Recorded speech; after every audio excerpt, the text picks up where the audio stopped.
কেন ক্রমাগত বাড়ছে এভারেস্টের উচ্চতা? গত ৮৯,০০০ বছরে এভারেস্ট পর্বতশৃঙ্গের উচ্চতা বেড়েছে প্রায় ১৫ থেকে ৫০ মিটার, যা প্রতি বছর বেড়েই চলেছে। নতুন একটি সমীক্ষা বলছে মাউন্ট এভারেস্টের উচ্চতা স্বাভাবিকের চেয়ে ১৫ থেকে ৫০ মিটার বেশি হয়ে থাকতে পারে। উচ্চতা বাড়ার পেছনে একটি নদীর ভূমিকা আছে। নদীটি তার তলদেশের পাথর ও মাটি ক্ষয় করছে। এই ব্যাপারটি মাউন্ট এভারেস্টকে ওপরের দিকে উঠতে সাহায্য করছে। পৃথিবীর সর্বোচ্চ পর্বতশৃঙ্গ মাউন্ট এভারেস্ট নেপাল ও চীনের সীমান্তবর্তী এলাকায় দাঁড়িয়ে। ইউনিভার্সিটি কলেজ লন্ডনের গবেষকরা বলছেন ৭৫ কিলোমিটার দূরে অরুণ নদের অববাহিকায় ভূত্বকের এই ক্ষয়ের কারণে এই শৃঙ্গের উচ্চতা বছরে ২ মিলিমিটার পর্যন্ত বাড়ছে। গবেষণাটির সহলেখক অ্যাডাম স্মিথ বিবিসিকে বলেন, বিষয়টি অনেকটা জাহাজ থেকে মালামাল নামানোর মতো।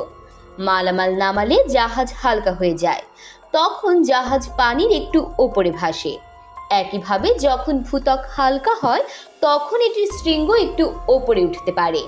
৪০ থেকে ৫০ মিলিয়ন বছর আগে ভারতীয় ও ইউরেশীয় প্লেটের সংঘর্ষের ফলে হিমালয় পর্বতমালা গঠিত হয়।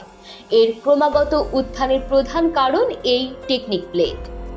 ইউসিএল এর গবেষকেরা বলেছেন, অরুণ নদ ও তার শাখা প্রশাখার নেটওয়ার্ক ক্ষয়ও এই পর্বতমালার উত্থানে অবদান রাখছে। ইউনিভার্সিটি অফ ক্যালিফোর্নিয়ার আর্থ সায়েন্স বিভাগের শিক্ষার্থী ও এ গবেষণা প্রতিবেদনের সহলেখক অ্যাডাম স্মিথ বলছেন, মাউন্ট এভারেস্ট আসলে বড় এক পৌরাণিক গল্পের পর্বত, যা এখনো বেড়েই চলেছে। হিমালয় অঞ্চলের মধ্য দিয়ে প্রবাহিত হয় অরুণ নদ। নদী প্রবাহে তলদেশ থেকে মাটি পাথর সহ নানা উপাদান দূরে সরে যায়। এটি ভূত্বকের নিচের স্তরের ম্যান্টলের ওপর চাপ কমিয়ে দেয়। এর ফলে পাতলা ভূত্বক নমনীয় হয়ে ওপরের দিকে উঠে আসে। এটিকে আইসোস্ট্যাটিক রিবাউন্ড বলে। গবেষণাটি ন্যাচার জিওসায়েন্সে প্রকাশিত হয়েছে। এতে বলা হয়, এই ঊর্ধ্বমুখী চাপ এভারেস্ট সহ সংশ্লিষ্ট এলাকার অন্যান্য শৃঙ্গগুলোর উচ্চতা বাড়াচ্ছে। অন্য শৃঙ্গগুলোর মধ্যে আছে লোৎসে ও মাকালু।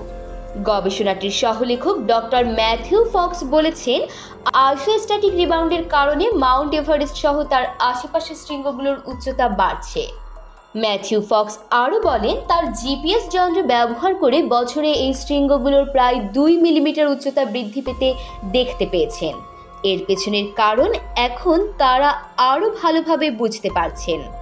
এই উচ্চতা বৃদ্ধির ঘটনা স্রেফ এভারেস্টের বেলাতেই ঘটে বিষয়টি এমন নয়, বরং এলহর্টসে ও মাকালুর মতো আশেপাশের পর্বতেও এর প্রভাব দেখা যায়, যেগুলো যথাক্রমে বিশ্বের চতুর্থ ও পঞ্চম সর্বোচ্চ পর্বতশৃঙ্গ। এমন তথ্যবহুল সংবাদ পেতে চ্যানেলটি সাবস্ক্রাইব করে পাশেই থাকুন।